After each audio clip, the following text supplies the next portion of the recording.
kulle-kulle munafinci ne na mutanen arewa, suna son su munafince mu. An ce magana a bakin mai ita tafi daɗi. Malam Nasir El-Rufai ya yi wannan furucin ne sakamakon shugaba Ahmad Bola Tinubu ya kwace kujerar da ya niyyar bashi. Shi isa ma yake ta wayannan maganganu, ya yi maganganu bila adadin irin wayannan. An gano cewa dai Malam Nasir El-Rufai har yanzu bai iya kalamansa ba. Wai dan sabida ya tura wani, shi karshe ma ya ce shi wannan takarar baya so da mulkin da komai, shi fa ya furta baya son yanzu aikin gwamnati. Amma kuma an gano ya tura wani wakilinsa ya ce shi a bashi mukamin nashi.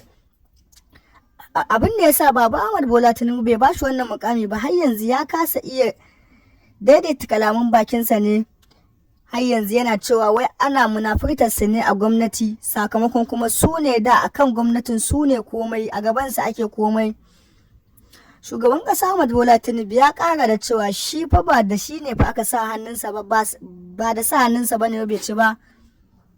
Wannan kujera da Malam Nasir El-Rufai bai samu ba shi yasa yake tauye na maganganu, kuma shi tunaninsa yana cewa Baba Ahmad Bola Tinubu ne bai bashi ba. Baba Ahmad Bola Tinubu ya kara da cewa shi fa zaɓe ne aka yi shi kuma shi ya hau. Sannan shi kuma abin da ya sa bai samu ba, rashin tsaftace kalamansa ne da bai ba. A ƙarshe Malam Nasir El-Rufai ya kara da cewa shi yanzu ba shi ba gwamnati, ya daina.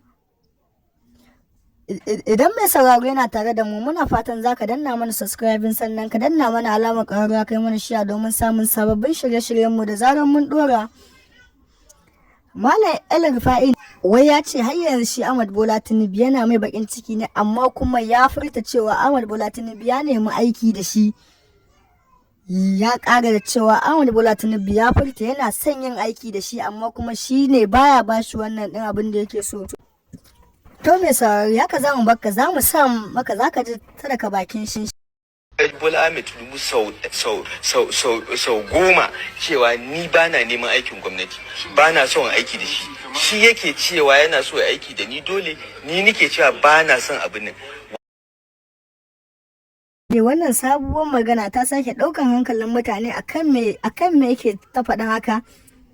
Ko dai shi har yanzu akan saboda ba a bashi abin da yake so ba, amma kuma an gano ya tura wani wakilinsa ya ce shi ya ce a bashi kujerar da za a bashi. Shi in dai yanzu mulki ne ya haƙura baya so, amma kuma Baba Ahmad Bola Tinubu ya ce shi har yanzu yana son aiki da shi. Amma kuma shi ya furta cewa yanzu in dai aikin gwamnati ne ya haƙura, ya janye hannunsa baya so. To ba mai saurari, muna fatan dai za ka danna mana subscribing, sannan ka danna mana alamar ƙararrawa, kai mana share domin samun sababbin shirye-shiryenmu da zarar mun ɗora.